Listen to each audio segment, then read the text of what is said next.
The wind tore the door out of her hand before she could stop it, and Elena Marsh stumbled back into her own shop as rain came sideways through the open frame.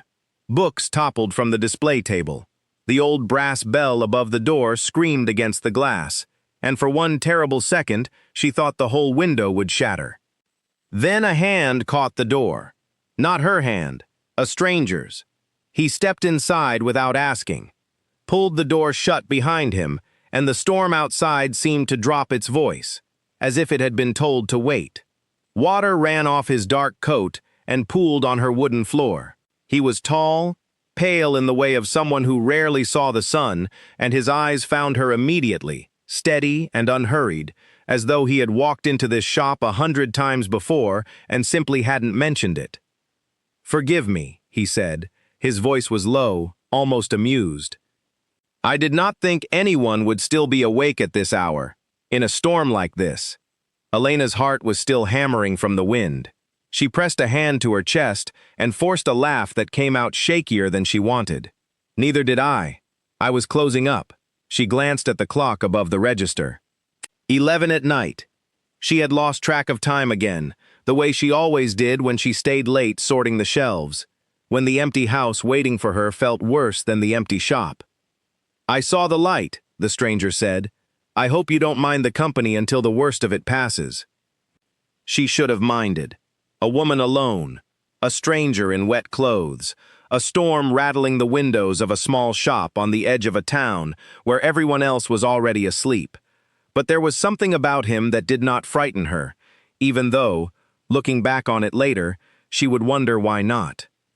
"There's a chair by the fire," she said, nodding toward the back of the shop, where a small iron stove kept the room warm on cold nights. "You look like you could use it."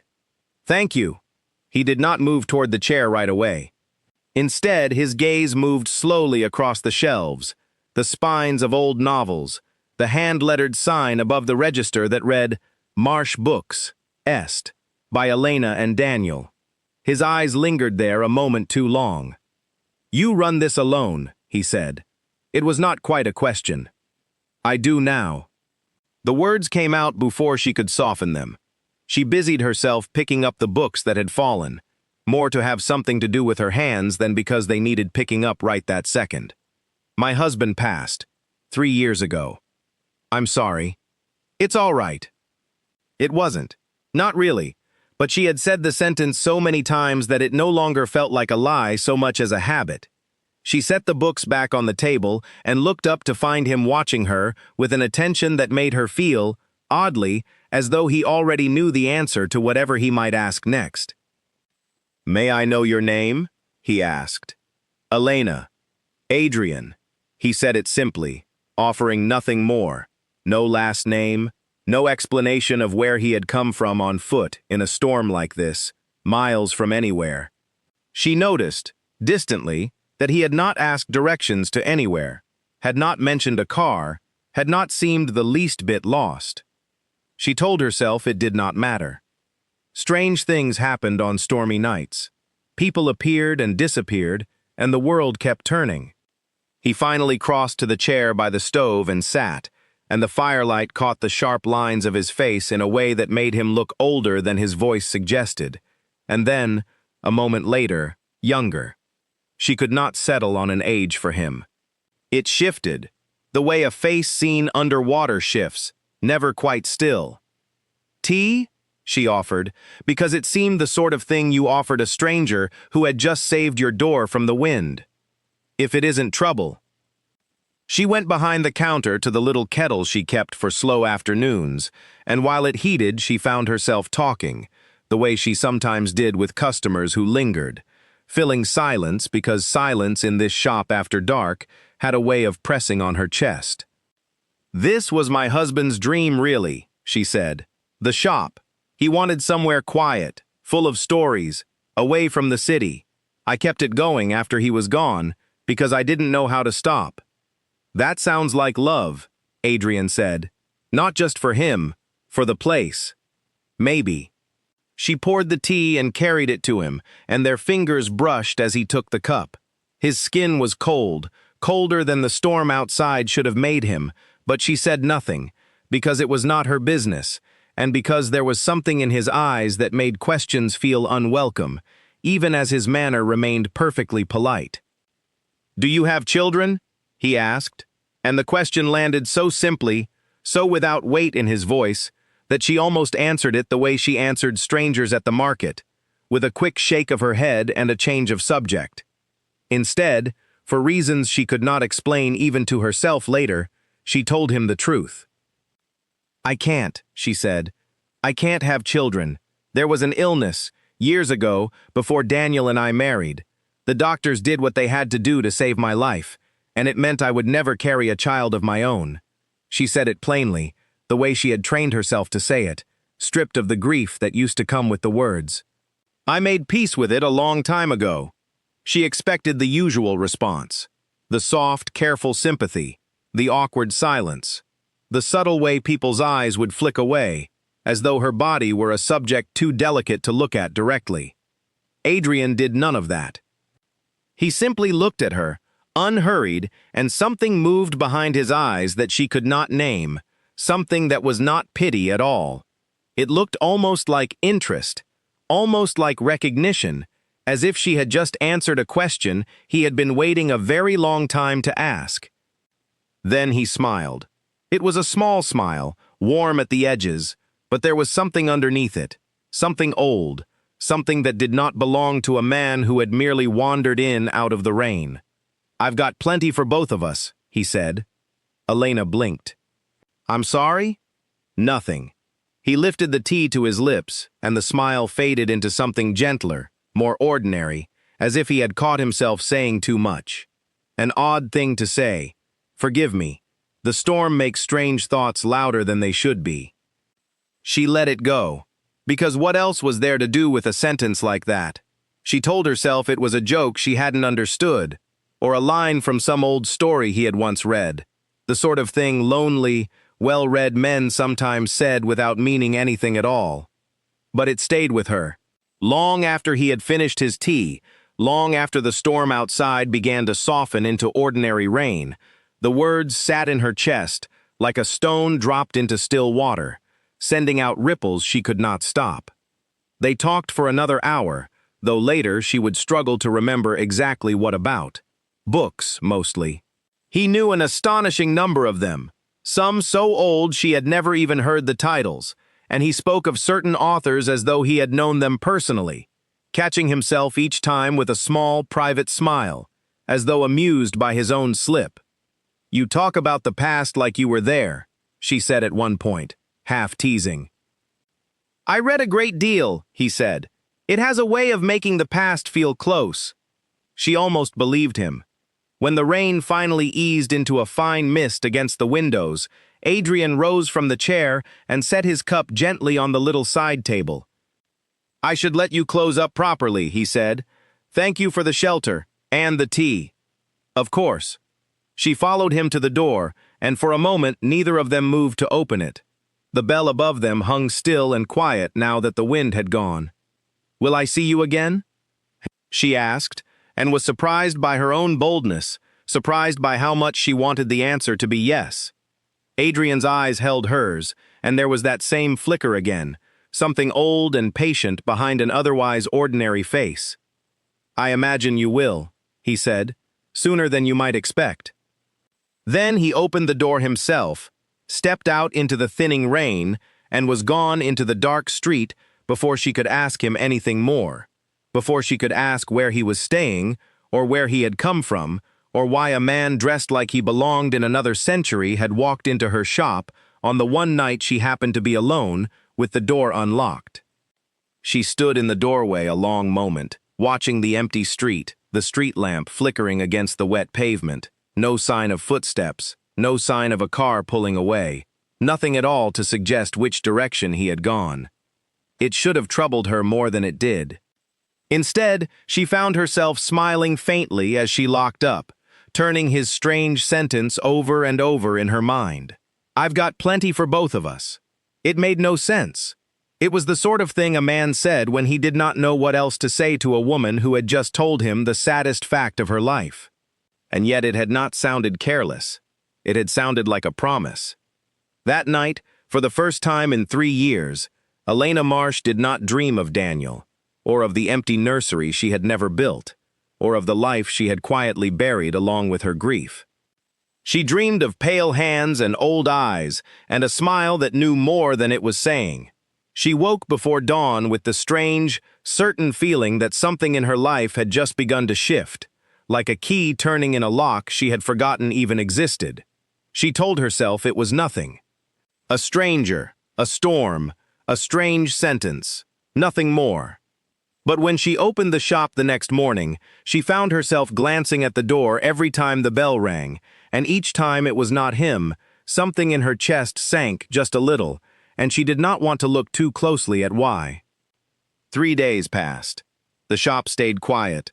The town moved through its ordinary rhythms, and Elena told herself firmly that the stranger from the storm had simply moved on, the way strangers did, and that whatever odd comfort she had taken from his visit was only loneliness dressed up as something more interesting. Then, on the 4th evening, just as she was turning the sign in the window to closed, she looked up and found him standing on the other side of the glass, watching her with that same unhurried patience, as though no time at all had passed since he last walked away into the dark. Her hand froze on the sign. He did not knock. He only waited, his pale eyes catching the last of the evening light, and when she crossed the shop floor and opened the door for him herself, he inclined his head the smallest degree, as though she had passed some small, private test simply by choosing to let him in. "I told you," Adrian said quietly, "sooner than you might expect." And though every ordinary instinct told her to be cautious, to ask more questions, to demand to know where he had come from and why he had returned, Elena found herself stepping aside instead, holding the door open and letting him back into her life for the second time. She did not yet know what he was. She did not yet know that the words he had spoken in the storm were not comfort, not a stranger's kindness, but the first quiet promise of a king who had already decided, the moment she told him her greatest sorrow, that she would never have to carry it alone again. Adrian did not explain himself that second night, and Elena, to her own surprise, did not press him. He sat again by the little stove, and they talked until well past midnight about small, ordinary things, and it was only when he stood to leave that she noticed how carefully he avoided the single lamp she had left burning near the window, angling his body so the light never fell directly across his face. She noticed it, and she said nothing, because some part of her was not yet ready to know what she was noticing. Over the following 2 weeks, he returned again and again, always in the evening, always after the shop had emptied of other customers, as though he had learned her hours and shaped his visits carefully around them. She found herself looking forward to the sound of the bell in a way she had not looked forward to anything in a long time. Grief has a way of making a person forget what it feels like to wait for someone, and Elena had almost forgotten entirely, until Adrian Voss began appearing at her door. He told her small things about himself, offered slowly, like a man unused to sharing anything at all. He had traveled a great deal. He had no living family that he spoke of, though he mentioned, once, a house he was responsible for, in a tone that suggested duty rather than comfort. He never gave her an address. He never explained how he traveled to her shop without a car, without ever once being seen walking the road that led into town. When she asked, gently, where he stayed, he only said, "Somewhere quiet," and turned the conversation elsewhere, with such practiced ease that she did not notice the deflection until she was lying in bed that night, turning it over in her mind. It was on a night in early autumn, when the leaves outside had begun to turn and the air had grown sharp enough to need a coat, that the strangeness she had been quietly setting aside finally became impossible to ignore. She had cut her hand. It was nothing, really, a careless slip while opening a box of new arrivals, the cardboard edge catching her palm and drawing a thin, stinging line of red. She hissed and pressed her other hand over it, more startled than hurt, and it was only when she looked up that she saw Adrian standing utterly still across the room, his eyes fixed on her hand with an intensity that made the air feel suddenly thin. Adrian? He did not answer right away. His jaw was tight, his hands curled at his sides, and for the first time since she had known him, she saw something in his face that frightened her, not because it was cruel, but because it was so plainly, powerfully hungry, and so plainly, powerfully controlled, as though he were holding something enormous behind a very thin door. Then, as quickly as it had come, it passed. He crossed the room and took her hand gently, examining the small cut with a care that felt almost reverent. "You should be more careful," he said softly. "It's nothing, just a scratch." She tried to pull her hand back, embarrassed by the sudden intimacy of it, but he held it a moment longer, his thumb brushing just beside the cut, never quite touching it. "Even small wounds can matter," he said, "to the wrong sort of company." "What does that mean?" He released her hand and stepped back, and the strange tension in the room eased, though it did not entirely disappear. "It means you should bandage that," he said, with a small, rueful smile, "and that I should perhaps explain a few things to you, before your imagination runs further than the truth." Elena wrapped a cloth around her palm with hands that were not quite steady, and sat across from him at the little table by the stove, waiting. "You've noticed things," Adrian said. It was not a question. "The hours I keep, the way I avoid your lamp, the way I have never once told you where I live, though I have asked you a great many questions about your own life." "I've noticed," she admitted. "There is a world," he said slowly, "that exists alongside the one you know, hidden from it, not because it wishes to deceive, but because it must survive. My family belongs to that world.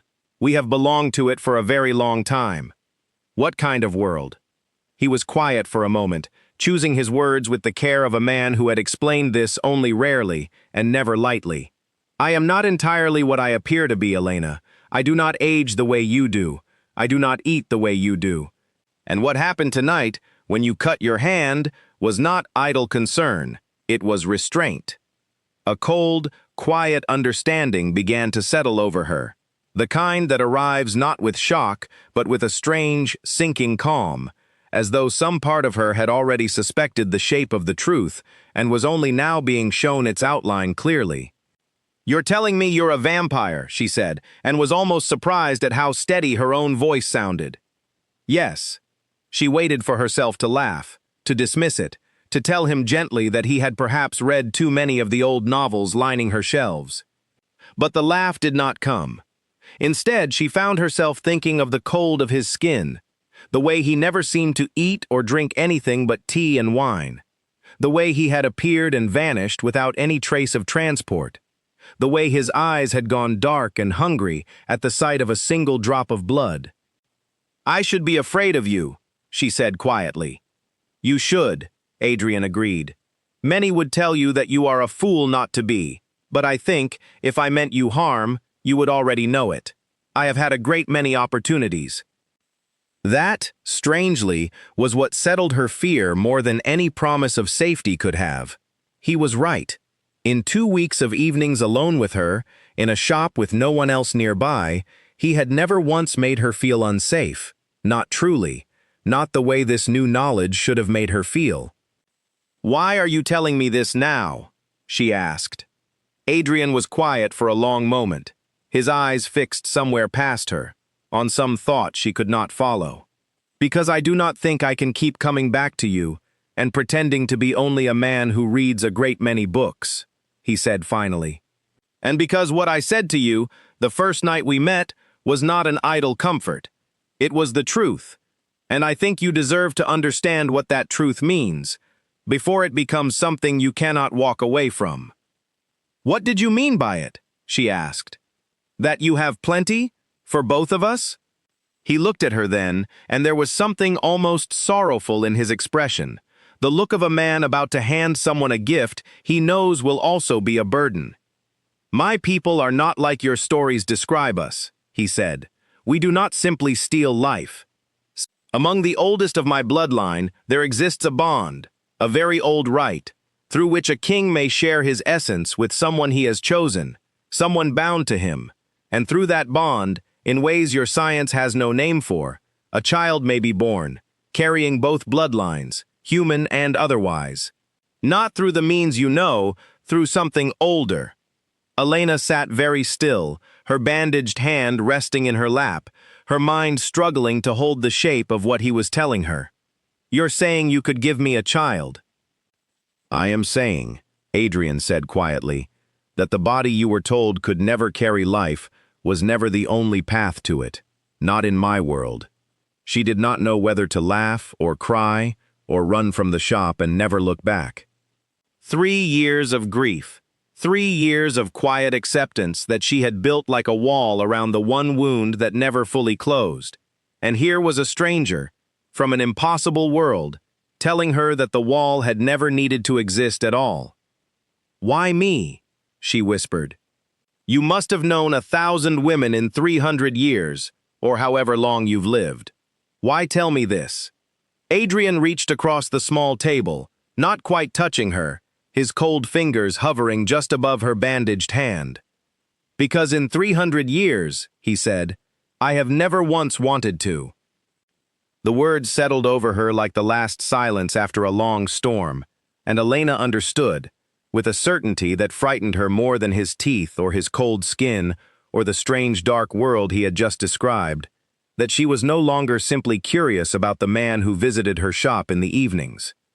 She was already, quietly, dangerously, beginning to love him, and somewhere far beyond the walls of her small shop, in a place she had not yet seen, a court of ancient families was beginning to whisper of the king, who had, after 3 centuries of solitude, finally chosen someone to stand beside his throne, and not everyone in that court was pleased by the news.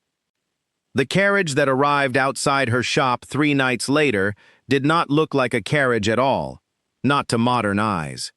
It was a long black car with windows so dark they gave nothing back, and the man who stepped out to open the door for her wore an old-fashioned coat that seemed borrowed from another century entirely. Elena had agreed to this. She had told herself, all through the quiet hours of the day, that she was strong enough to see the world Adrian belonged to, that curiosity and love together were enough to carry her through fear. Standing at the car door, watching the driver wait with perfect, patient stillness, she was no longer certain. "You do not have to come," Adrian said beside her, his voice low. "I would not think less of you." "I want to see it," she said, and meant it, even as her pulse beat hard and fast in her throat. They drove for nearly an hour, out past the edge of town, past farmland and dark fields, until the road began to climb into hills she had never had reason to visit. The house that finally rose out of the darkness was not a house at all, but something closer to a small castle, its stone walls lit from within by hundreds of candles rather than electric light, its windows glowing warm gold against the black hillside. "This is where you live," she said softly. "This is where I rule," Adrian corrected, and there was something careful in the way he said it. A warning, folded quietly inside the words. Inside, the great hall was filled with people, though calling them people felt, even now, like an incomplete word. They were beautiful in a way that made Elena's skin prickle, too still in their movements, too perfect in their features, their eyes tracking her across the room with open, unhidden curiosity, and in some cases, open distaste. Conversation did not stop when she entered, but it changed, dropping into a lower register, 100 quiet exchanges she could feel but not hear. "They know why you've brought me," Elena murmured. "They suspect," Adrian said. "By morning, they will know for certain." A woman approached first, elegant and silver-haired despite a face that could not have been older than 30. Her eyes kind in a way that eased some of the tightness in Elena's chest. "You must be Elena," the woman said. "I am Charlotte. I have known Adrian longer than almost anyone left in this hall, and I confess I never thought I would see him bring a guest through these doors, let alone one with such color in her cheeks." "Is that a compliment?" Elena asked, uncertain. "It is a rare thing," Charlotte said, smiling. Rare things are usually worth noticing. Not everyone in the hall shared Charlotte's warmth. Across the room, a man stood apart from the others, tall and sharp-featured, his dark eyes fixed on Elena with an intensity that made her want to step behind Adrian rather than beside him. When Adrian noticed the direction of her gaze, his jaw tightened almost imperceptibly. "That is my cousin," he said quietly. "Lucian. He doesn't look pleased to meet me." "He is not pleased by very much," Adrian said, "except the things he believes belong to him."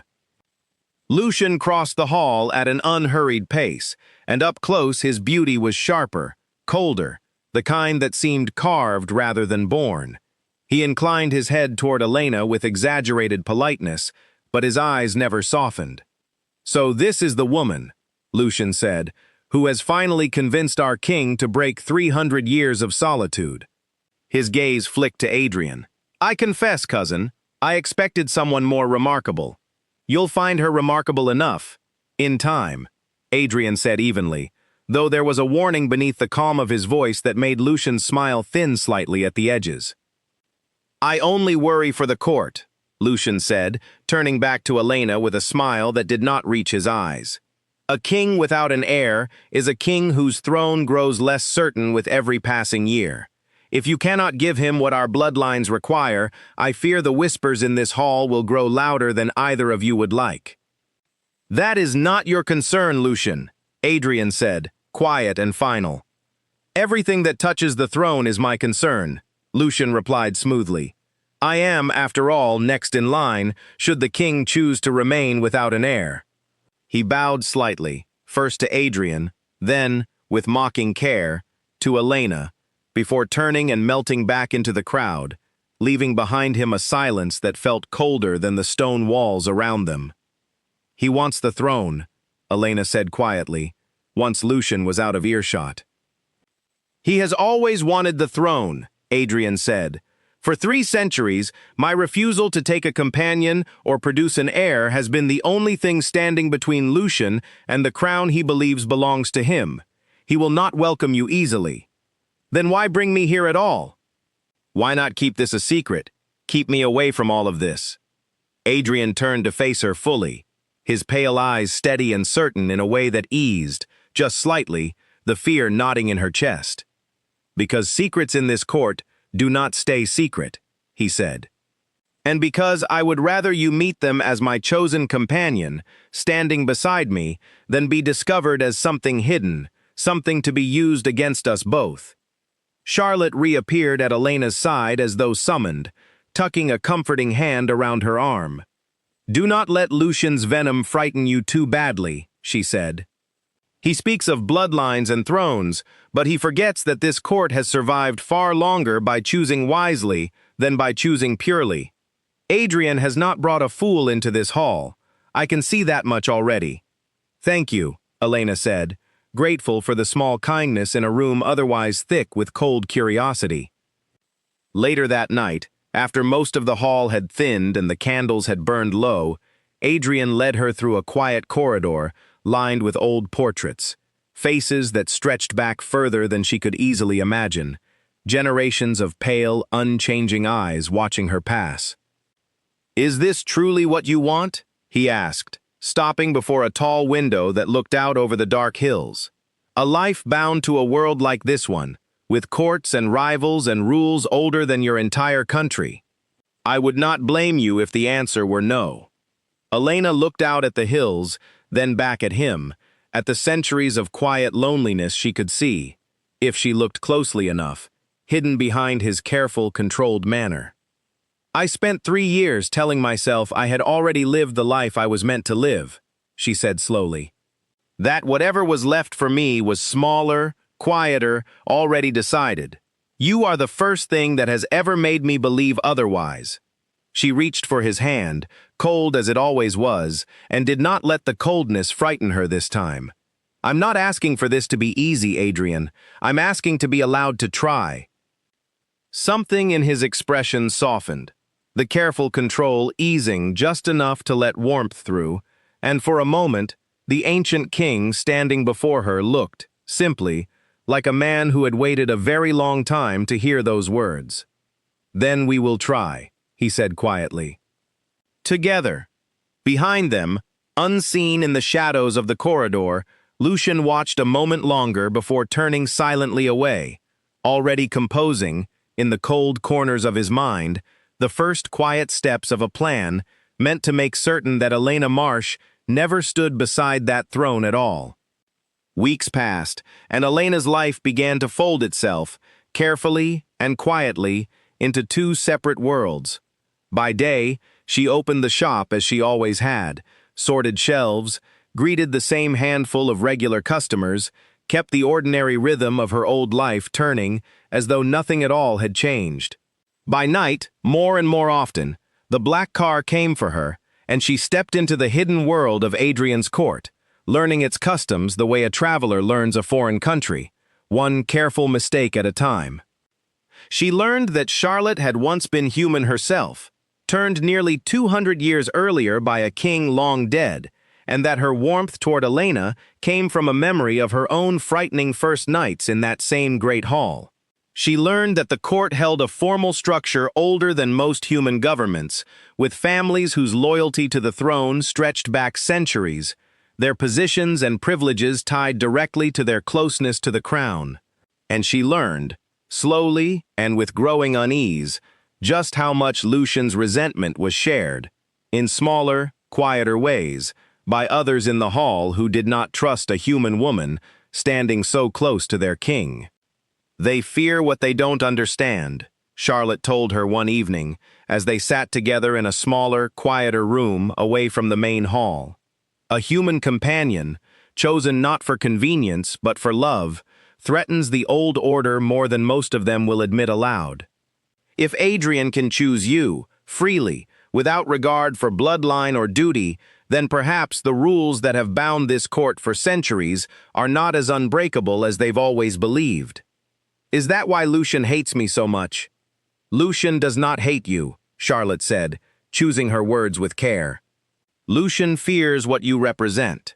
A king who loves freely is a king who might, eventually, choose to change things Lucian has built his entire life around." Elena thought of Lucian's cold smile in the great hall, the sharp edge beneath his polished manners, and did not find Charlotte's explanation as comforting as it was perhaps meant to be. It was on one such evening, walking alone through the castle's long eastern corridor while Adrian attended to matters of the court she was not yet permitted to witness, that Elena first understood how serious that fear truly was. She heard voices before she saw the speakers, low and urgent, coming from behind a half-open door. She should have walked on. Later, she would wish she had. But something in the tone, sharp and conspiratorial, made her pause. "Cannot be allowed to complete the bonding," Lucian's voice was saying. "If she carries his heir, my claim is finished, and everything I have waited 3 centuries for dies with it." A second voice, lower, unfamiliar, answered him. "The council will not simply let you interfere, Lucian. The king's choice, once formally presented, is protected by law older than either of us." "Then we make certain," Lucian said, "that she never survives long enough to be formally presented at all." Elena's breath caught in her throat, and she stepped back from the door too quickly, her shoulder brushing against an old suit of armor standing sentinel in the corridor. It rocked, metal scraping softly against stone, and the voices inside the room went instantly, dangerously silent. She did not wait to see the door open. She turned and walked as quickly and calmly as she could manage back toward the great hall, her heart slamming against her ribs, every instinct screaming at her to run rather than walk, though running, she knew, would only announce exactly how much she had heard. She found Adrian near the hall's tall windows, deep in quiet conversation with an older man she did not recognize, and the moment he saw her face, he excused himself immediately, crossing the room to her side. "Elena, what's happened?" She told him everything, quietly, quickly, the words tumbling out of her in a rush she could barely control. Adrian's expression darkened with every sentence, his jaw tightening into something hard and dangerous that she had not seen from him before. Not even in the moment he had smelled blood on her cut palm weeks earlier. "He would not act so foolishly," Adrian said finally, though his voice carried more hope than certainty. "Not openly. Lucian is many things, but he has never been reckless." "He didn't say it like a threat he expected anyone to hear," Elena said. "He said it like a plan already decided." Adrian was quiet for a long moment, staring out at the dark hills beyond the window, and when he finally spoke again, his voice had gone low and grim. "Then it is time," he said, "that this court formally knows exactly what you mean to me, and exactly what protection that means you carry. A private courtship leaves too much room for whispers and shadows. A formal announcement, before the full council, leaves Lucian nowhere left to hide his intentions." "Will that make things safer?" Elena asked. "Or will it just give him a clearer target?" "Both, perhaps," Adrian admitted. "But a target protected openly by law is far harder to strike than a secret hidden behind closed doors." 3 nights later, the great hall filled with more of the court than Elena had yet seen gathered in one place. Ancient families in formal dress, their pale faces lit by hundreds of candles arranged in careful ceremonial rows. At the head of the hall, upon a raised dais, sat the council, 7 elders whose collective age Elena did not want to calculate, their eyes sharp and appraising as Adrian led her forward by the hand. "Members of the council," Adrian said, his voice carrying easily through the silent hall, "I present to you Elena Marsh, chosen companion of my heart, and I formally request the council's recognition of our bond, and the beginning of the ancient rite that may, in time, grant this court the heir it has long awaited." A murmur moved through the hall, not entirely hostile, but not entirely warm either. The eldest of the council members, a woman with white hair and eyes the color of winter frost, studied Elena for a long, unhurried moment before speaking. "The bonding rite has not been performed within these walls for over a century," she said. "It is not without risk to the human who undertakes it, and it is not granted lightly. Before this council will recognize your request, the companion must prove herself worthy of the bond, through the old trial, as tradition requires." "I understand," Elena said, before Adrian could speak for her, surprising herself with the steadiness in her own voice. The elder's frost-colored eyes studied her a moment longer, something almost like respect flickering behind their coldness. "Then let the trial of blood be set," she said, 3 nights from now, before the full council and this court, that all here may witness whether the king's chosen companion is equal to the bond she seeks."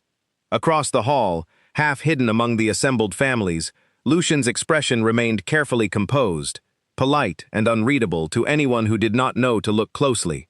But Elena, glancing his way for only a moment, caught the faint, satisfied curve at the corner of his mouth, the look of a man who had just been handed, freely and by the council's own tradition, exactly the opportunity he had been quietly plotting to create. The 3 days before the trial passed both too quickly and too slowly. Each hour stretched thin, with a nervous energy Elena could not shake. She kept the shop open out of habit more than need, moving through the motions of ordinary life, while her mind circled endlessly around the unknown shape of what was coming. Adrian visited each evening, and though he tried to keep his worry hidden behind calm words, she had learned by now to read the small signs beneath his composure, the tightness at the corners of his eyes, the way his hand lingered a little longer than usual whenever he touched her. "Tell me what the trial actually involves," she said, on the second evening, as they sat together in the quiet back room of her shop. "I would rather know and prepare than walk into it blind." Adrian was silent for a moment, choosing his words carefully. "The trial of blood tests 3 things," he said finally. "Whether the body of the companion can withstand the first exchange of blood without breaking, whether the mind can withstand a brief joining with the king's own memory, without losing itself in the weight of centuries it was never meant to carry, and whether the will, in the end, still chooses to continue, even once the true cost of the bond has been seen clearly, with nothing hidden. And if I fail any part of it, the exchange of blood if mismatched, can be fatal, Adrian admitted quietly. The joining of memory, if the mind is not strong enough, can leave a person lost within themselves, unable to fully return. It has happened before, though rarely, and not in a very long time. Elena absorbed this in silence, feeling the weight of it settle over her like a heavy coat. And the third part? The will? That is the part I fear least for you, Adrian said, a small, genuine smile finally breaking through his careful worry. And the part I fear most for myself. Because if, after seeing everything, truly everything, you choose to walk away, I do not know that I will have the strength to let you go easily. She reached across the small space between them and took his cold hand in both of hers, holding it as though the warmth of her own skin might, in some small way, ease the burden she could feel pressing on him. I'm not walking away, she said. Not from this. Not from you. You say that now, Adrian said softly, before you understand what it truly means to carry 300 years of memory, even briefly. Grief, Elena. Loss. Things I have buried so deeply I rarely let myself remember them at all. The joining does not let either of us hide those things from the other. Then let me carry it, she said. You've spent 3 centuries carrying it alone. Let someone else share the weight, even for a moment. Adrian studied her for a long, quiet moment, something raw and unguarded moving across his face. And when he finally spoke, his voice had gone rough in a way she had never heard from him before. I did not think I would ever meet someone who wanted to share it, he said, rather than simply witness it from a safe distance. That night, for the first time since the storm that had first brought them together, he stayed until nearly dawn, and though nothing more happened between them than quiet conversation and the occasional careful brush of hands, Elena felt something settle between them that had not been fully settled before, a certainty that whatever the trial demanded, they would face it as something closer to equals than she had first believed possible. Meanwhile, in the halls of the ancient castle, Lucian moved through his own quiet preparations with far less warmth. He met, late at night, with a small handful of allies among the older families, men and women whose loyalty to the old order ran deeper than any curiosity about the king's unusual choice of companion. The trial itself will not fail her, one of his allies, a sharp-featured man named Edward, said quietly as they gathered in a dim chamber far from the main hall. The council will guide the exchange carefully. Adrian will not allow real harm to come to her, not if he can prevent it. Then we ensure, Lucian said, that even the king's careful hand cannot prevent it entirely. The council watches the trial closely, Lucian. Any obvious interference will be seen and punished severely. I have no intention of anything obvious, Lucian said, a thin, cold smile touching his lips. The bonding rite requires a particular vintage of shared blood, drawn beforehand and prepared under careful ritual. It would be a simple thing, would it not, for that preparation to be subtly altered, in a way that no eye watching the ceremony itself would ever detect. Edward's expression flickered with unease. Altering the preparation risks more than simply making her fail the trial, Lucian. It risks her death, in full view of the entire court. Her death, Lucian said softly, would end this matter far more permanently than her failure ever could. He studied Edward's hesitant expression a moment longer, then softened his tone, adopting the careful, reasonable manner that had won him allies for centuries. Think of what is truly at stake, Edward, not merely my own ambition, though I will not pretend that plays no part. Think of the order this court has maintained for centuries, an order that has kept our bloodlines safe, our secrets protected, our world hidden from a human world that would destroy us in an instant if given the chance. A king ruled by human sentiment, willing to break tradition for love, is a king who endangers all of that. I do this not merely for myself, but for everyone in this hall who depends on the old ways remaining strong. Edward was quiet for a long moment, clearly torn, but in the end, Old loyalty to the order Lucian described won out over whatever doubts lingered in his conscience. "What do you need from me?" "Access," Lucian said simply, "to the chamber where the ritual preparation will be made, on the night before the trial. Nothing more. I will handle the rest myself." 2 nights later, while the castle slept and the great hall stood empty and silent, Lucian moved alone through the shadowed corridors toward the small ritual chamber where the ancient vessels of ceremonial blood were kept, sealed and waiting for the trial to come. He worked quickly and carefully, his centuries of patience allowing him the precision such delicate sabotage required, adding to the prepared vessel a substance drawn from an old, forbidden text, something that would weaken rather than strengthen the bond it was meant to forge, something subtle enough to pass unnoticed by any eye except perhaps the most ancient and suspicious among the council.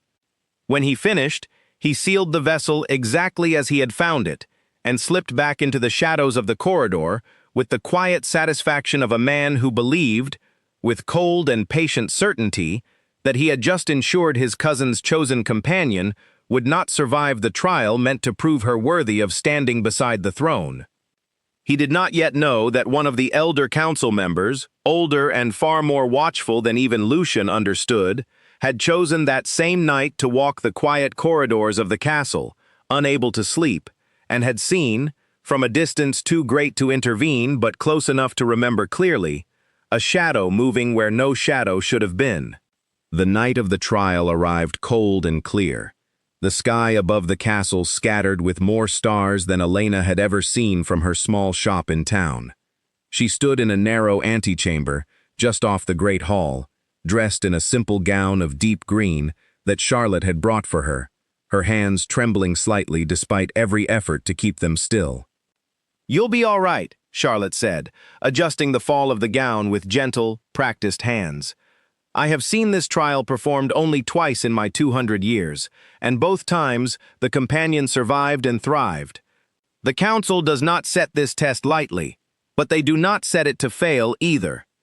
"Have you heard anything?" Elena asked quietly. "About Lucian? About what he might try?" Charlotte's expression flickered, just briefly, with something Elena could not quite read. "I have heard whispers," she admitted.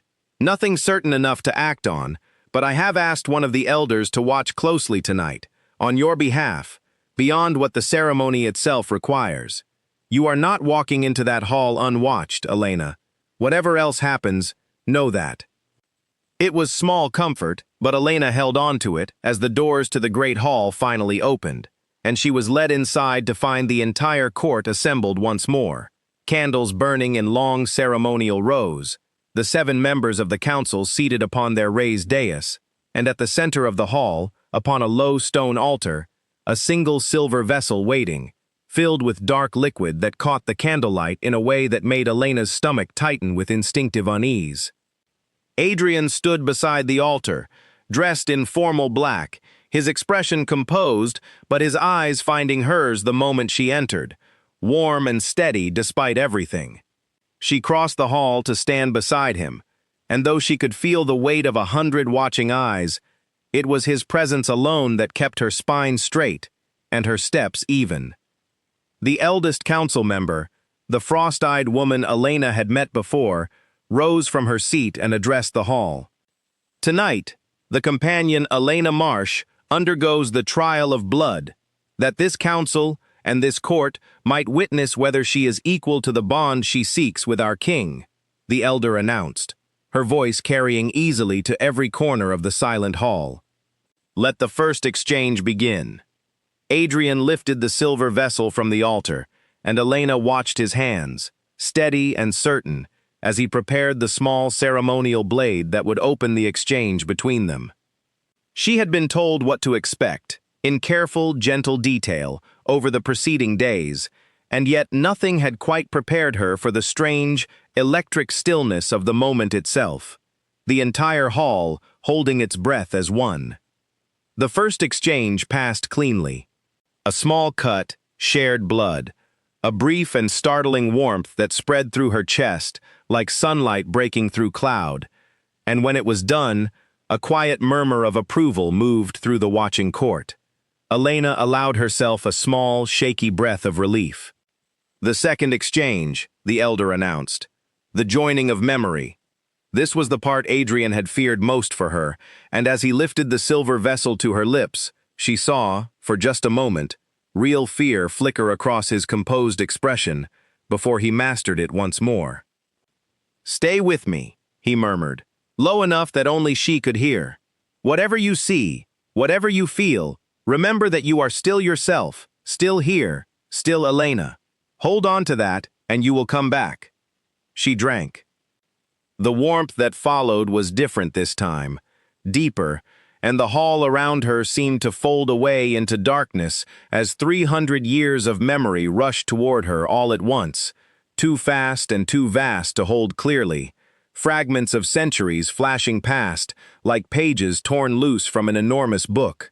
She saw candlelit halls from centuries past, saw faces long turned to dust, felt grief so old and so deep it did not feel entirely like her own, and beneath all of it, threading through every fragment like a single unbroken note, she felt the crushing, endless weight of solitude, 300 years of a king who had walked through history entirely alone. It should have been too much. She felt herself beginning to slip, the edges of her own identity blurring dangerously against the enormous weight of everything she was suddenly carrying, and for one terrifying moment, she could not remember which memories were his, and which, if any, were still her own. Then, through the chaos, she felt something else. Warmth, steady and familiar. Adrian's hand, gripping hers tightly in the physical world beyond the vision, anchoring her the way a single point of light anchors a person lost in darkness. "Elena," his voice said, somewhere beyond the flood of memory. "Come back to me."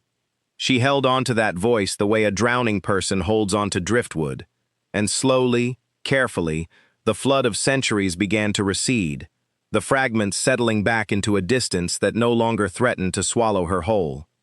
When her vision cleared, she found herself on her knees on the cold stone floor of the great hall, Adrian kneeling beside her, his cold hands cupping her face with a desperation that had finally broken through his careful composure. "Elena, Elena, look at me." "I'm here," she managed, her voice rough. "I'm still here." A ripple of astonished murmurs moved through the watching court, and even the frost-eyed elder on the council dais leaned forward slightly, her expression, for the first time that evening, genuinely impressed.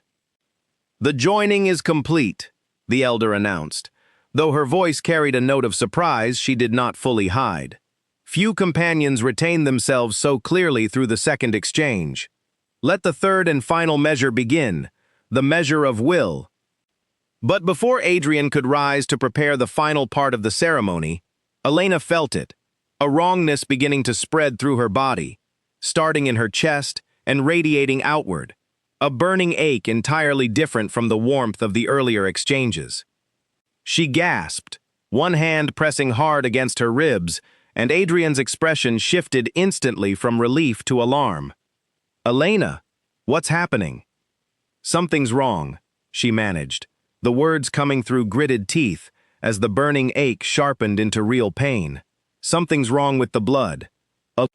The elder on the dais rose sharply from her seat, her frost-colored eyes suddenly hard and searching, sweeping across the assembled court with an intensity that made several of the gathered families shift uneasily. "This should not be happening," she said, her voice cutting clearly through the growing murmur of alarm. "The exchange was prepared exactly according to the old rites, unless—" Her gaze stopped, sharp and unforgiving, on a familiar face near the edge of the hall, and Lucian, for the first time since Elena had met him, looked, for just a fraction of a second, genuinely and thoroughly alarmed. "Unless the preparation was tampered with," the elder finished coldly, "by someone within these very walls." Chaos rippled through the great hall as the elder's accusation hung in the air, but Adrian had no attention left to spare for the gathering uproar. Elena had gone pale, her breathing shallow and quick, her hand clutching at his sleeve as the burning ache inside her chest sharpened into something closer to fire. "Stay with me," Adrian said, gathering her carefully against him, his voice steady despite the fear plainly visible in his eyes. "Elena, look at me. Stay with me." "It hurts," she whispered, and the plain honesty of the words frightened him more than any scream could have. The elder descended quickly from the dais, kneeling beside them, with a speed that belied her ancient, careful bearing. "The tampered blood is fighting against the bond rather than completing it," she said, her frost-colored eyes assessing Elena with sharp, practiced urgency. "It will tear the connection apart from the inside if it is not countered swiftly, and the human body will not survive the tearing." "Then counter it," Adrian said. "Tell me what to do." "There is only one remedy, old enough to answer poison this deeply rooted in the ritual itself," the elder said. "A direct exchange, not through the ceremonial vessel, but from the king himself, given freely and without the old safeguards that protect against overextension. It is dangerous, Adrian. It could weaken you severely, perhaps for years to come, and there is no guarantee it will be enough to save her." "Then it will have to be enough," Adrian said, without a moment's hesitation, and before the elder could offer any further caution, he had already bared his own wrist and pressed it to Elena's lips, his other arm holding her steady against him. "Drink," he said softly. "Please, Elena, drink." She barely had the strength left to obey, but some deep, instinctive part of her responded anyway, and as she drank, she felt the burning inside her chest begin, slowly and painfully, to fight against itself, the poisoned warmth of the tampered ritual battling against the pure, powerful surge of Adrian's own freely given essence. The hall around her blurred and sharpened in uneven waves, voices rising and falling like something heard underwater, and through it all, she held tightly to the one steady point in the storm, Adrian's voice, low and constant in her ear, urging her to stay, to hold on, to come back to him. Minutes passed that felt like hours. The watching court had gone utterly silent, even the council members on the dais rising to their feet in tense, unmoving anticipation. And somewhere near the edge of the hall, Lucian stood frozen in place, his carefully composed mask finally, completely broken, replaced by something close to genuine dread as he watched the consequences of his own scheme threaten to unfold in front of the entire assembled court. Then, gradually, the burning in Elena's chest began to ease.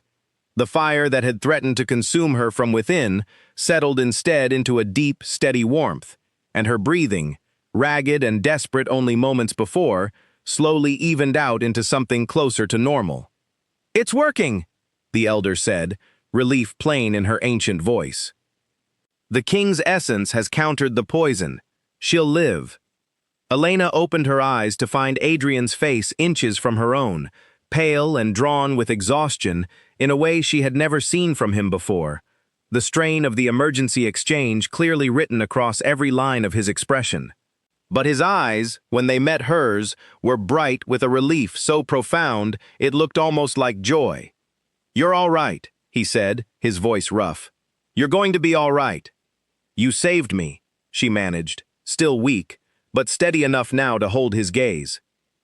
"I would do it 1,000 times over," Adrian said quietly, "and count each one worth the cost." The elder rose to her full height, turning her sharp, frost-colored eyes toward the frozen figure of Lucian, and her voice, when she spoke, carried the full weight and authority of 3 centuries of judgment. "Lucian of the House of Ashworth," she said, and the formal use of his family name made the hall go, if possible, even more silent than before. "You will answer to this council for the tampering of a sacred rite, an act that nearly claimed the life of a companion under this court's protection." "I acted for the good of this court's traditions," Lucian said, his voice tight, but still carrying a defiant edge. "Traditions that a human bride threatens to unravel." "You acted for your own ambition," the elder said coldly, "and disguised it as loyalty to hide the shape of your true intentions. This council has tolerated your resentment for years as the bitter grumbling of a man passed over by fate. We will not tolerate attempted murder disguised as tradition." She turned to address the wider hall, her voice rising to carry to every corner. "Let it be recorded, before this full court, that Lucian of the House of Ashworth stands accused of tampering with a sacred right, endangering the life of a companion under this council's protection, in pursuit of his own claim to a throne that is not his to seize." Two of the council's own guard, tall and silent figures who had stood watchfully near the edges of the hall throughout the entire ceremony, moved forward at the elder's small gesture, flanking Lucian on either side. He did not resist, though his expression, as he was led from the hall, remained twisted with a bitterness that promised the matter was far from settled in his own mind, whatever judgment the council chose to hand down. Once the doors had closed behind him, the great hall released a long, collective breath, and the elder turned back to Elena and Adrian, still kneeling together near the altar, with an expression that had softened considerably. "The final measure of the trial, the measure of will, has been answered more clearly tonight than any ceremony could have staged," she said.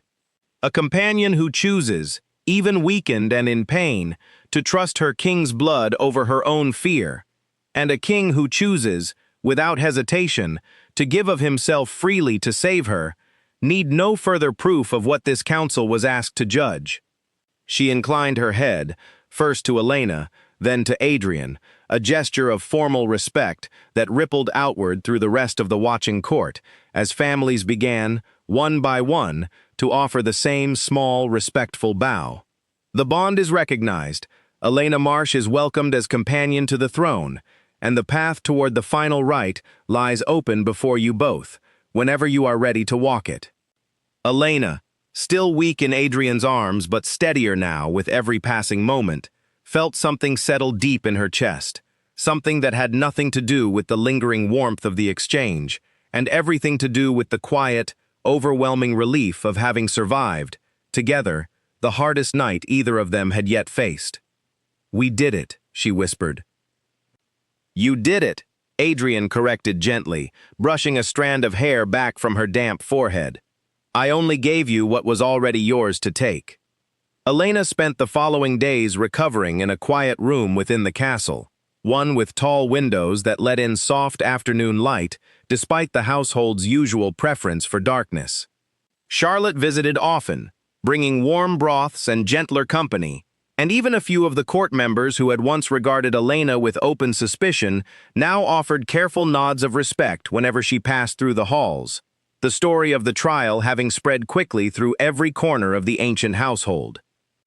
"You've become something of a legend already," Charlotte told her, smiling as she helped Elena settle back against a stack of pillows. "A human companion who held her own mind through the joining, and then chose the king's blood over her own fear when the poison struck. There are elders in this court twice my age who still speak of the trial of blood as something told mostly in old, half-forgotten stories. You've made it real again, in front of everyone." "I didn't feel very legendary," Elena admitted. "Mostly I just felt terrified." "Most legends usually are, underneath the story," Charlotte said gently. "That's rather the point of them." Adrian visited every evening without fail, though the exhaustion of the emergency exchange had left its own mark on him, a paleness beyond his usual pallor, a slower, more careful way of moving that worried Elena more than she let herself show. When she asked him about it directly, he waved the concern away with the same careful, gentle deflection he had once used to avoid explaining where he lived. "I gave more than the ritual usually asks," he admitted finally, on the third evening, when she pressed him a second time. "It will take time to fully recover. But it is a small price, Elena, and one I would pay again without hesitation." "I don't want you paying prices for me," she said, "not ones that leave you this tired." "Then perhaps," he said, with a small, tired smile, "you should stop nearly dying quite so dramatically in front of an entire court." She laughed, despite herself, the sound surprising her with how easily it came, given everything that had happened only days before. It felt, in that small, ordinary moment of shared humor, like the first true breath of relief since the storm that had first brought them together. News of Lucian's formal judgment reached her a week later, delivered by Charlotte with a careful, measured tone that suggested the matter was more complicated than a simple punishment. "The council has stripped him of his place in the line of succession, permanently," Charlotte said. "He will not be executed. Our laws are old, but they are not without mercy for those who have served the court loyally for centuries, even if that loyalty curdled badly at the end. Instead, he has been exiled from these lands, forbidden from returning to the court's territory for no less than a century." 100 years, Elena said, trying and failing to fully imagine a punishment measured in such a span. "Does that feel like justice, to people who live as long as your court does?" "It is not a light sentence," Charlotte said. "But no, I will not pretend it fully satisfies everyone. Some believe he should have faced far harsher judgment for what he attempted. Others believe the council was too harsh toward a man who, however wrongly, believed he was protecting something worth protecting. The court is not united on the matter, Elena, and I would not be honest with you if I claimed otherwise." Elena absorbed this quietly, a small, uneasy knot forming in her chest. 100 years felt like a long time by human measure, and yet she understood, watching Charlotte's careful expression, that within the vast, unhurried span of vampire life, it might feel like little more than a temporary inconvenience to a man as patient and as bitter as Lucian had proven himself to be. "He'll come back, won't he?" she said. "Eventually." "Eventually," Charlotte admitted. "But eventually is a very long time from now, Elena. Long enough that whatever you and Adrian build together will have decades, perhaps generations, to grow strong and settled before that day ever arrives. I would not spend the happiness ahead of you worrying over a shadow so far in the future." It was good advice, and Elena tried, in the weeks that followed, to take it fully to heart. As her strength returned and the last lingering effects of the poisoned exchange faded from her body, she found herself settling more and more comfortably into the rhythm of Adrian's world, learning its customs, forming careful friendships among the members of the court who had come, slowly, to accept her presence as something other than a passing curiosity. The final rite, the completion of the bond that would allow the old magic Adrian had first described in her shop weeks earlier to fully take hold, was set for the night of the next blood moon, still a full month away, giving Elena time to prepare herself fully for what remained the most significant and irreversible step of the entire process. "Are you certain?" Adrian asked her, on a quiet evening not long before the appointed night, as they walked together along the castle's high stone terrace beneath a sky thick with stars, "that this is truly what you want? Once the final rite is complete, there is no undoing it, Elena. Your body will change. Your life will lengthen far beyond what you were born expecting, and any child born of the bond will belong, in some measure, to both our worlds, human and otherwise, forever." Elena stopped walking and turned to face him fully, taking both his cold hands in her own warm ones, holding them steady between them.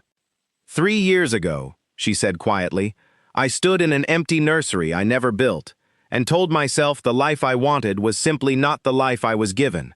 I made peace with that, Adrian, because I thought I had no other choice. You've given me a choice I never imagined possible. I'm not asking whether this is safe, or easy, or without cost. I already know it's none of those things. I'm asking whether it's real, whether what we've built together over these past months is strong enough to carry both of us through whatever comes next." "It is," Adrian said, without hesitation, his voice thick with something that sounded, for the first time since she had known him, almost like unguarded hope. "I have lived 300 years without ever once being certain of anything the way I am certain of that." "Then my answer hasn't changed," Elena said. "I want this. I want you, and whatever family we're able to build together, however strange the path to get there might look to anyone standing outside of it." Above them, the stars wheeled slowly across the dark sky, and somewhere beyond the castle's high walls, The moon was already beginning its long, patient climb toward the night it would finally turn full and red, marking the arrival of the rite that would bind them together for whatever centuries remained ahead. The night of the blood moon arrived with a stillness that seemed to settle over the entire castle, as though even the old stones themselves understood the significance of what was about to take place within them. Elena stood once more in the same antechamber where she had prepared for the trial weeks earlier, but the mood this time was entirely different, less fearful, more solemn, charged with an anticipation that felt closer to joy than dread. Charlotte helped her into a gown of deep crimson this time, rather than the green she had worn before, the color chosen deliberately, Charlotte explained, to honor the old symbolism of the rite itself. "Blood calls to blood," she said, smoothing the fabric with careful hands. "Tonight is not a test to survive, Elena. Tonight is a joining to embrace." "I'm not nervous the way I was before," Elena admitted, studying her own reflection in the tall mirror, hardly recognizing the calm, steady woman looking back at her. "I thought I would be, but it feels different this time. It feels like something I'm choosing, rather than something I'm proving." "That is exactly what it is," Charlotte said, smiling warmly. "And that difference matters more than you might realize." When the doors to the Great Hall finally opened, Elena found the entire space transformed. The candles that usually lit the hall in warm gold had been replaced with tall silver lanterns, casting a cooler, more solemn light across the assembled court. And through the tall windows along the eastern wall, the full moon hung low and enormous, tinted a deep, unmistakable red that bathed the stone floor in soft crimson light. Adrian waited for her at the center of the hall, dressed in formal black threaded with silver, and when their eyes met across the length of the room, the rest of the watching court seemed, for a moment, to fall entirely away, leaving only the two of them and the enormous red moon watching from above. She crossed the hall to stand before him, and the eldest council member, the frost-eyed elder who had presided over the trial weeks earlier, rose once more from her seat, her voice carrying the same formal authority as before, though softened now with something that sounded almost like warmth. "Tonight, under the light of the blood moon, we witness the completion of the ancient bond between our king, Adrian of the House of Voss, and his chosen companion, Elena Marsh," the elder announced. "Let the final rite begin." The ceremony that followed unfolded slowly, deliberately, each step carrying a weight and solemnity that Elena felt deep in her chest, far beyond anything words alone could have conveyed. There was a shared cup, prepared this time under the elder's own careful, watchful supervision, leaving no possible opening for the kind of tampering that had nearly cost Elena her life during the trial. There were old words spoken in a language Elena did not recognize but somehow felt she understood anyway, the meaning settling into her chest, like something remembered rather than newly learned. And finally, there was the joining itself, Adrian's hand pressed over her heart, hers pressed over his, the old magic of the bond passing between them in a warm, steady current entirely unlike the chaotic flood of the earlier trial. This time, there was no fear of losing herself in the joining. This time, the centuries of Adrian's memory did not threaten to overwhelm her, but instead settled gently alongside her own, woven carefully into the fabric of who she already was, adding rather than erasing.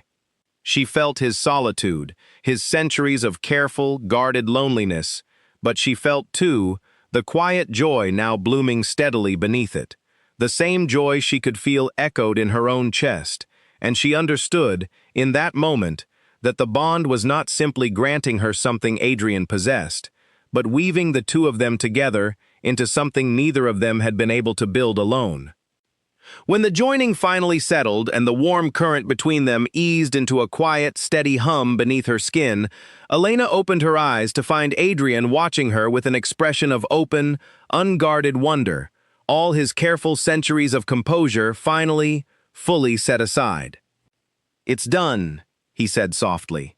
"The bond is complete." "I can feel you," Elena said, marveling at the strange, steady warmth she could sense now. humming quietly at the edges of her own thoughts, unmistakably his, and yet entirely welcome. Even now, even standing apart from you, I can feel you. That feeling will never fully fade now, Adrian said. For as long as we both live, however long that turns out to be. Around them, the watching court erupted into quiet, genuine celebration, a warmth entirely different from the cautious curiosity that had first greeted Elena's arrival months earlier. Even members of the court who had once regarded her with open suspicion now offered warm, sincere congratulations, and Charlotte, watching from near the edge of the hall with tears she did not bother to hide, looked as proud and as moved as if she had witnessed the joining of her own family. Later that night, once the formal ceremony had ended and the great hall had slowly emptied of its celebrating crowd, Adrian led Elena out onto the same high terrace where he had asked her, weeks earlier, whether she was truly certain of the path she had chosen. The blood moon still hung low and red above the dark hills, and the night air carried a stillness that felt, after everything, like the first true quiet either of them had known in a very long time. "Do you feel any different?" Adrian asked softly, standing close beside her at the terrace's edge. Elena considered the question carefully, taking stock of the strange new warmth humming beneath her skin, the quiet, steady presence of him now woven permanently into the edges of her own thoughts. "I feel like myself," she said finally, "but larger, somehow, like there's more room inside me now than there was before. That is, perhaps, the truest way anyone has ever described it to me," Adrian said, smiling. She turned to face him fully, resting her hands against his chest, feeling the steady, familiar warmth of the bond humming quietly between them. "You told me, that first night in the storm, that you had plenty for both of us," she said softly. "I didn't understand what you meant then. I'm not certain I fully understand it even now. But I think, whatever it means, I'm ready to find out, together." Adrian's hands came up to cover hers, cold against her skin but no longer frightening in the smallest way, only familiar, only home. "Then let us find out," he said quietly. "Together, and however long it takes." Above them, the blood moon continued its slow, patient climb across the night sky, indifferent to the quiet, enormous joy unfolding beneath it, and somewhere far beyond the castle's high walls, in lands neither of them could yet see, the first faint stirrings of the old magic Adrian had once described in a rainy shop full of books were already, quietly and carefully, beginning their long, patient work. The changes in Elena's body began slowly, so slowly at first that she almost mistook them for simple tiredness, the ordinary aftermath of a long and emotional season. But as the weeks following the blood moon rite passed into months, the differences became impossible to overlook. Her senses sharpened, colors growing richer, sounds carrying farther and clearer than she had ever noticed before. Small wounds, the kind that once would have taken days to heal, now closed themselves within hours. And beneath all of it, steady and unmistakable, she began to feel something new, a warmth low in her chest that had nothing to do with the bond she already carried, something entirely, wonderfully its own. "You're certain?" Adrian asked, for perhaps the fifth time, as they sat together in the castle's healing chambers while an old, gentle physician named Margaret examined her carefully. "That what you're sensing is truly what we believe it to be?" Margaret, a small, silver-haired woman who had served the court's healing needs for well over a century, finished her careful examination and sat back with a smile that answered the question before her words did. "The old rite has taken root exactly as it was always meant to," she said. "Twins, from what I can sense this early, carrying both bloodlines in equal measure, exactly as the old texts describe. In all my years serving this court, I have witnessed this particular blessing only twice before. You are fortunate, both of you, beyond what either of you may yet fully understand." Elena pressed a hand to her chest, feeling the warmth there settle into something steadier, something she now understood to be two small, new lives, growing not through any means her old doctors could ever have explained, but through something older, stranger, and, she was slowly coming to believe, far more wonderful than anything modern medicine had ever offered her. "I thought I would never feel this," she said quietly, tears gathering despite her best efforts to hold them back. "I made peace with never feeling this." "Peace is a fine thing to make," Adrian said gently, drawing her into his arms. "But joy, when it finally arrives, is a far better thing to hold on to." The months that followed passed in a strange, wonderful blur, Elena's body continuing its steady transformation as the pregnancy progressed, her once purely human frame settling into something new, stronger and steadier, carrying the growing weight of 2 lives with an ease that no ordinary human body could have managed. Charlotte remained close throughout, offering warmth and steady companionship, and even members of the court who had once regarded Elena with quiet suspicion now approached with open curiosity and, increasingly, genuine warmth, drawn by the rare and wonderful news spreading steadily through every corner of the ancient household. News of Lucian during those months remained distant and quiet, filtering back only occasionally through careful reports from the council's watchful allies in the lands beyond the court's borders. He had settled, it seemed, in a distant territory far removed from Adrian's rule, keeping largely to himself, his bitterness, for now at least, banked low and contained. Elena found she could think of him, when she thought of him at all, with something closer to distant wariness than active fear, trusting Charlotte's earlier reassurance that whatever shadow he still represented remained, for now, a very long way off. The twins were born on a clear autumn night, nearly 1 full year after the storm that had first brought Adrian stumbling through Elena's shop door, the timing feeling, to everyone in the castle who noticed it, like something far too precise to be entirely coincidence. A boy first, dark-haired and quiet-eyed, followed swiftly by a girl, fair-haired and already, even in her first moments, possessed of a fierce, curious gaze that reminded Elena unmistakably of the man who had first smiled at her across a rain-soaked shop and promised, without explanation, that he had plenty for both of them. "What will you name them?" Margaret asked, once the exhausting, joyful work of the birth had finally settled into quiet, and Elena lay propped against soft pillows with a child cradled in each arm, Adrian seated close beside her, his expression carrying a wonder so complete it had erased, for the moment, every trace of the centuries of careful composure she had grown so used to seeing on him. "Daniel," Elena said softly, looking down at her dark-haired son, the name settling naturally into place, a quiet honoring of the husband whose memory she still carried with love, rather than grief. "And Margaret," she added, glancing up with a small, grateful smile toward the physician who had guided her safely through every step of the long, strange journey. "If you'll permit us to borrow your name for someone who'll grow up hearing, I hope, exactly how much you helped make her arrival possible." Margaret's composed, professional manner finally cracked into something warmer, her eyes bright with unshed tears as she inclined her head in quiet, grateful acceptance. Word of the twins' birth spread quickly through the court, and within days, the great hall filled once more, this time not for a formal trial or ceremony, but for a celebration, warm and genuine, unlike anything Elena had witnessed since her earliest uncertain nights within these walls. The frost-eyed elder, who had once studied Elena with such careful, appraising coldness, now held baby Margaret with a gentleness that transformed her entire bearing, murmuring old, quiet blessings over the child that Elena did not fully understand but felt, deep in her chest, as something warm and protective all the same. "The court has waited 3 centuries for this day," the elder said, looking up at Adrian with an expression of genuine, unguarded respect. "Your father would be proud, I think, to see the throne finally carrying forward, and carrying forward through a bond built on choice, rather than mere duty."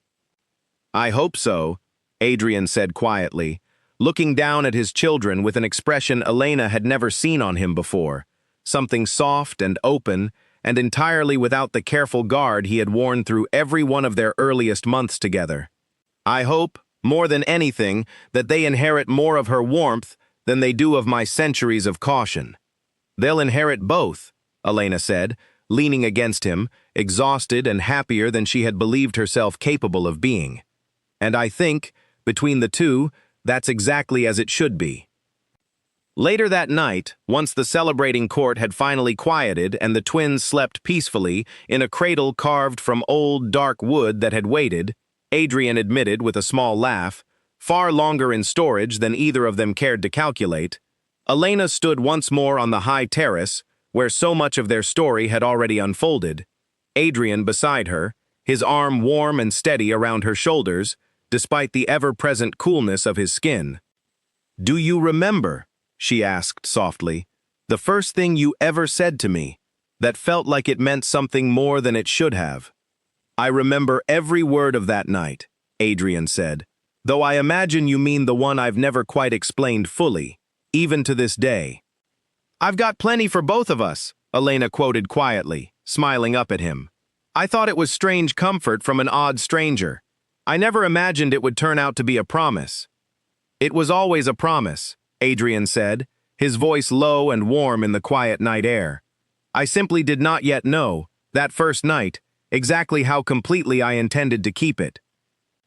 Below them, somewhere within the ancient walls of the castle that had become, against every expectation Elena had once carried about the shape of her own future, entirely and wonderfully home, their children slept peacefully in a cradle carved from old, patient wood, carrying forward, in their small, steady heartbeats, the joining of two worlds that had once seemed, to everyone who knew of them, entirely impossible to bring together. Elena Marsh, who had once stood in an empty nursery and told herself, quietly and with a grief she thought would never fully heal, that some kinds of family simply were not meant for her, understood now, standing beneath the same stars that had watched over every step of her strange and impossible journey. Exactly what her stranger from the storm had meant, all those months ago, with a small, knowing smile and a promise she had never fully understood until she finally, joyfully, held it in her own two arms. Some families are built the ordinary way, through years of quiet expectation, slowly, gently fulfilled. And some families, rarer and stranger and no less real, are built instead through storms and courts and ancient bonds written in blood rather than biology, arriving finally, against every old and painful expectation, exactly when and exactly how they were always somehow, impossibly, meant to.